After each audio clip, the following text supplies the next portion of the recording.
नमस्कार, आप सभी लोगों का हमारे इस कार्यक्रम में, विशेष कार्यक्रम में आपका स्वागत है।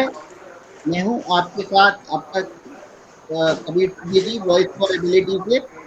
और आज का टॉपिक, जैसा आप सब जानते हैं,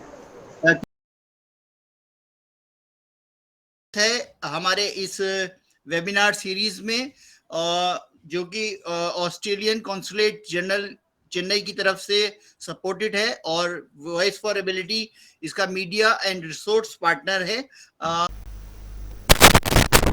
और हमारे साथ बरेली से हमें सपोर्ट कर रहा है ह्यूमन चेन, जो कि एक एनजीओ है जो अलग अलग फील्ड में काम करता है। साथ में जनहित विकास संस्था दिल्ली से और परिक्रमा हमें इसमें रिसोर्स पे सपोर्ट कर रहा है।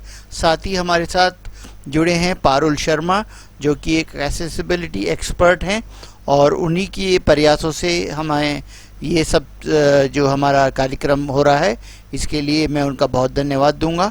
साथ ही हमारे साथ जुड़ेंगी प्रोफेसर रेनू मालविया, जो कि Delhi university lady win college में सीनियर प्रोफेसर हैं, और वो हमें इस टॉपिक के ऊपर लेक्चर देंगी, और वो हमारे आज की हमारी स्पेशल गेस्ट है। हम उनका भी स्वागत करते हैं। हमारे साथ सीडीओ बरेली भी जुड़ेंगे। अभी डिप्टी डायरेक्टर बरेली हमारे साथ जुड़े हुए हैं, और कई एनजीओज और कई डिपार्टमेंट, विशेष शक्तिकरण वाले डिपार्टमेंट हमारे साथ जुड़े हुए हैं।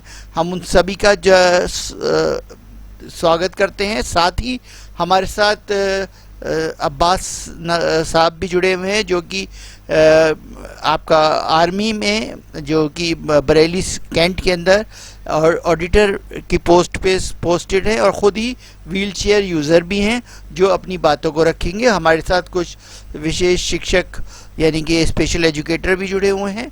मैं उन सभी लोगों का स्वागत करता हूं बरेली से।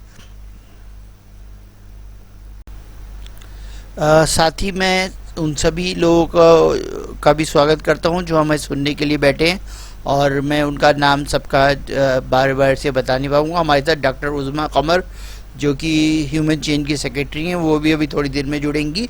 और साथ ही मैं अब जो है डॉक्टर रेनू मालविया से कहूँगा कि वो अपनी प्रेजेंटेशन दें, क्योंकि सीडीओ साहब जब आएंगे तो जब उनके रिमार्क्स हम ले लेंगे, और उसके बाद जो है अब हम अभी डॉक्टर रेनू मालविया से कहेंगे कि वो अपनी प्रेजेंटेशन शुरू करें। धन्यवाद। Okay, so here, when we are talking about the target group, and as Malika said just now, the urban planners, the local bodies, the designers, the contractors, and everyone else, as people from the area of disability and disability studies, etc., it's not something that everyone's not aware of, that disability people with disability constitute about 15% of the entire population. So that's quite a large number. And when we're talking about this large number, it's not visible. And there's also that other large number, which is going to be temporarily handicapped. There will also be that particular number, which makes a large constitution of our Indian population, the seniors, the elderly, who will gradually go into areas of disability. It could be physical disability, it could be visual, it could be hearing, and it could be also what is called the neurodevelopmental disability, which doesn't mean that your brain starts working less. We have, as of now, all these type of things. I don't know, some of us here seniors, after the COVID, have been going through what is called the brain fog. So suddenly you do see that light there, but it's taking you more time to register whether it is red or green. I was having an interaction with Parul the other day. I think the lighting systems have been changed, because in part of the city where I am, the green light and the seconds which go with it are now in green. So I was just thinking, who has done this? Wonderful, because the green is good for the person who thinks differently as compared to all of us. Now, these are the people These are the physically handicapped people with physical disabilities, people with sensory disabilities. It's called visual, hearing impaired, physically handicapped. These, it's visible. And but there is also this entire number which is hidden disabilities. So when we are talking about ICT, right? So all these people are part of the entire gamut where which this target group, I would like to get them to start thinking about it. It's already part of your syllabus. Here comes in that the module that we're going to talk about today will focus upon physical environment, transportation, information communication. And as I said, it's not only persons with disability, the elderly who have handicapping situations, the children who might, infant who has issues or reduced mobility that might have emerged. So our first module talks about eliminating barriers, standard guidelines for universal accessibility in policy and planning. You know, as urban planners, as planners in all capacities, we are very aware. At this point, I'm just sort of gelling with you and calling myself also as a component of your group, and I'll use the term we. But actually, I may have my limitations when it comes to terminologies and many other aspects. So when we're talking about poverty and disability and the town planning, or accessible, inclusive cities.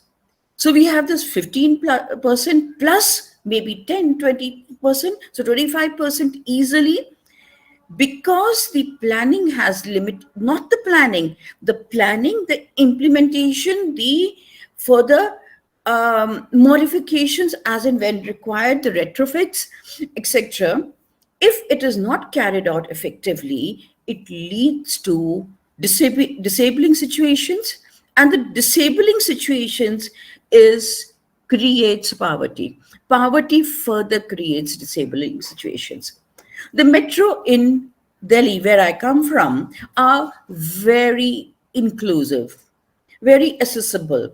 But as soon as you step out, the person on the wheelchair steps out of the metro, there will be a big gap between the road, not a big gap, maybe it is only 6 inches, maybe it is just one little foot gap in between. The wheelchair cannot move over. So who is late for their office? Because of the travel chain break. The disability creates situations where the job is hampered. And so we come here so we're talking what I've said in the earlier slide, the persons with disability and the cycle of poverty.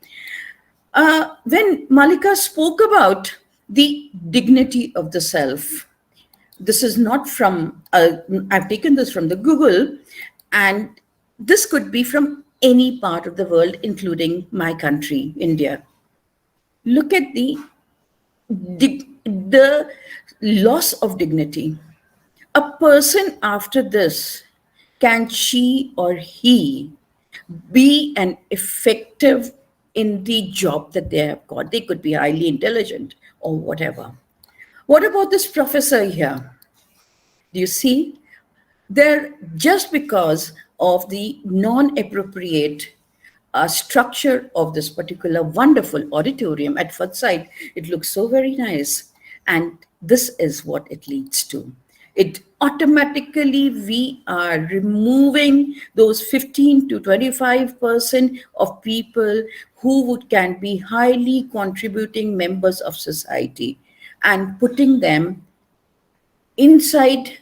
We're removing them from the mass areas of our city. जब तक हमारे साथ CDO साहब जुड़ते हैं, thank you ma'am आपकी अब तक की प्रेजेंटेशन के लिए। जब तक सीडीओ साहब जुड़ते हैं, जब तक हम हमारे जो स्ट्रेटजी डायरेक्टर और कम्युनिकेशन डायरेक्टर हैं और वो ऑस्ट्रेलिया से, उनका एक मैसेज हमारे पास आया हुआ शर्मा हैं, जो कि हमारे वॉइस फॉर एबिलिटी के कम्युनिकेशन और स्ट्रेटजी डायरेक्टर हैं, और ऑस्ट्रेलियन एम्बेसी में, ऑस्ट्रेलियन यूनिवर्सिटी में वर्क कर रहे हैं। और आप होस्ट भी हैं वहाँ पे, बहुत सारे प्रोग्राम्स कर रहे हैं वॉइस फॉर एबिलिटी के लिए, बहुत अच्छा उन्होंने काम किया है। तो उनका एक मैसेज हमारे साथ, कोई टेक्निकल एरर की वजह से वो ज्वाइन नहीं कर पाए, लेकिन उनका एक मैसेज हमारे लिए आज सब आप सबके लिए है। तो मैं चाहूंगा अपनी टेक्निकल टीम से कि ये पहले वीडियो प्ले कर दें। Technical team please Hello play. everyone and welcome to today's session. And I'm thankful to everyone for allowing me to share my views with you through this screen. And special thanks to Mr. Kabir Siddiqui who has actually invited me to speak.